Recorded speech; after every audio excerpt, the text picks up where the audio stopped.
we're at this odd time of year where we have things growing and growing really well and gonna be ready to harvest in about a month or so. And some other stuff just simply won't be ready for another 2.5, 3 months, like these sweet potatoes. And still other things that are just crispy, fried, done, it's over. These peas are no longer any good for the growing, right? You can see that, they're dead. And so being planted inside of this, GREENSTALK is not gonna do us any good anymore. So we need to redo that. And some of these bags right here had peas or had garlic in it, and they're done, it's over, and we have empty space. So what exactly can we plant here, July 4th, we'll say, because that's gonna be around about time.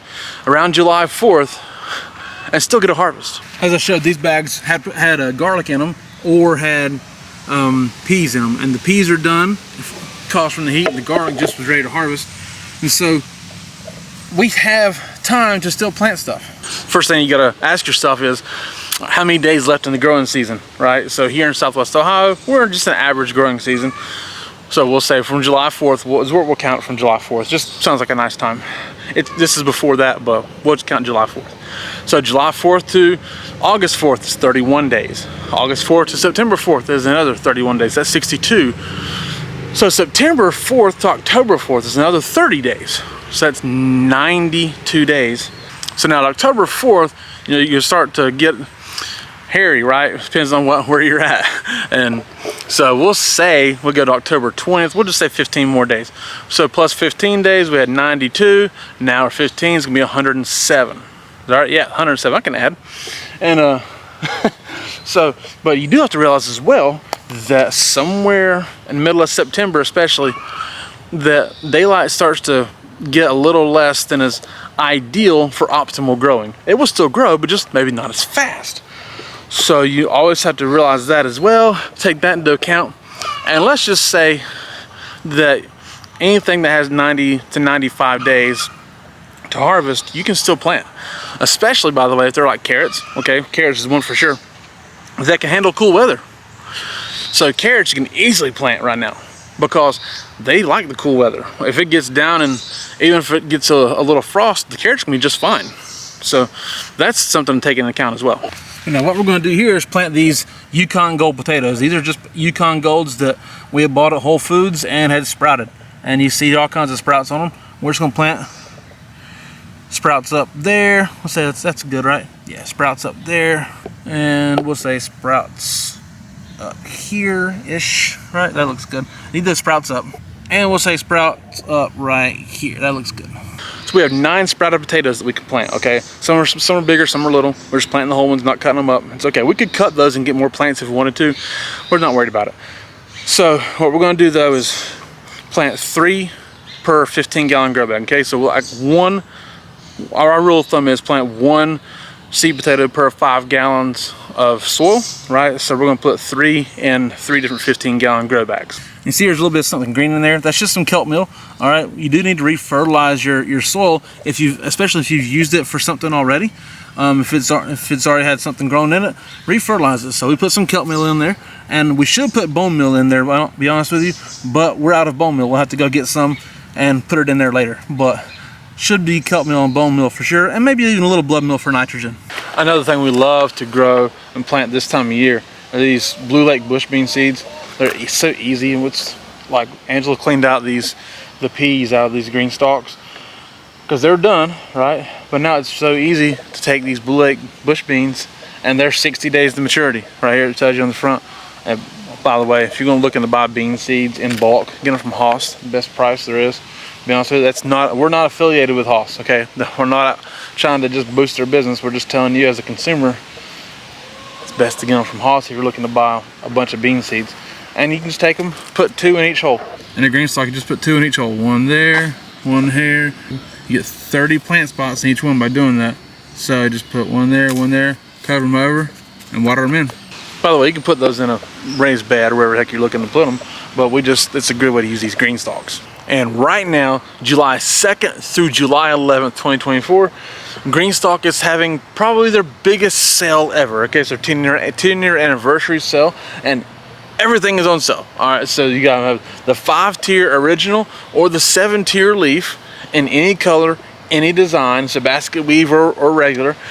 are both on sale for big discounts. I think the 5-tier original is $97.97. The 7-tier leaf is $117.97, and you can stack our code ART10 ART10 by using our link and our promo code. You can to get an extra $10 off. Okay, so you're never going to get these any cheaper. Any color, any design. There's also 2 new colors, a luscious green and a blueberry, that are limited time colors. Okay, so you can get them on sale really cheap. Everything is on sale, crazy sale. You can even get a mover or spinner with wheels, and you'll get the whole setup cheaper than you can ever get it.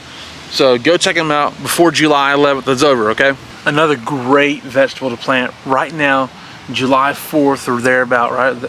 Independence Day weekend, we'll say. It's honestly squash. It's yellow squash right here. We've got these plants started because we knew we were going to put these in this bed right here, because we pulled garlic out from this bed right here. So garlic was in this entire bed, even around behind me. But in this section of this bed, we're going to plant these yellow squash plants.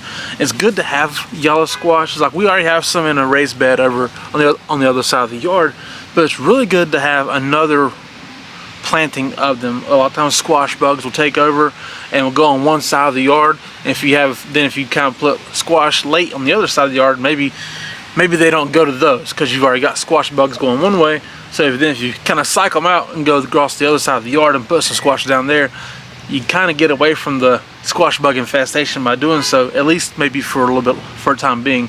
And it just kind of gives you a staggered run of squash, because squash always wind up getting wore out and stop producing. Well, now, if those stop producing over there, we'll have some over here. So we've got this bed refertilized, and we're ready to put these squash plants in. Now, if you're doing something like that, you don't want to disturb roots, okay? Leave these roots whole. Don't break them apart. Leave them whole. Just pop it down there real simply, and put it all around. It really is that easy. And then this section of bed right here, we had garlic in and onions in over here. We're gonna put some more blue lake bush beans in this bed. Like I said, bush beans themselves are just great for right now, because you got plenty of time to get a full run of blue lakes in right now. So we've got potatoes planted. Now, one thing about potatoes is, even if you're afraid, maybe you're pushing your time frame a little bit. So like you could say, like with potatoes, even if you don't get the plants to fullest of maturity, so maybe the potatoes didn't get quite big enough or quite as big as they could have gotten before frost hits, you can harvest them as smaller potatoes. You're going to get a harvest off of the potatoes if you have them in there for this long, no matter what. Okay, so you get potatoes. We can grow carrots, you can grow squashes, green beans especially. There's so many things you can grow. Any herbs, okay, basil, we're gonna take some basil and plant it in a pot over here, maybe even in one of these raised beds back here. So any squash, zucchini, summer squash, don't do the winter squash, they'll take too long, okay? But sweet corn, you can do sweet corn still.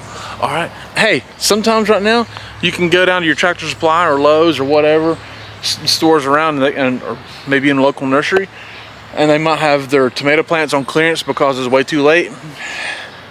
You could if you had a started tomato plant, you could still get tomatoes off of that thing if you planted it this weekend. Hey, July 4th might seem like it's late in the year. Truly, it's just a couple weeks into the summer, right? It's not that late. It's okay. So many things you can still plant. Don't give up. And honestly, if you've had some things that didn't grow right for you, and you're like, well, heck, I tried.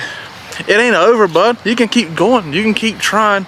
You can keep planting stuff. It's totally all right. Beets, honestly, my beets have done horrible this year because something in there messed them up.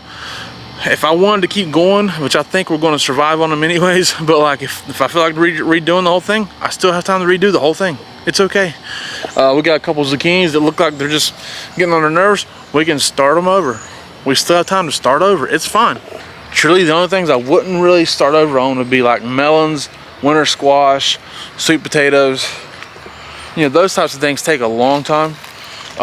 Here's one that you could do right now, and right now may be the perfect time to plant this one rare vegetable to grow, but also difficult vegetable to grow, and also very good vegetable to grow, would be parsnips.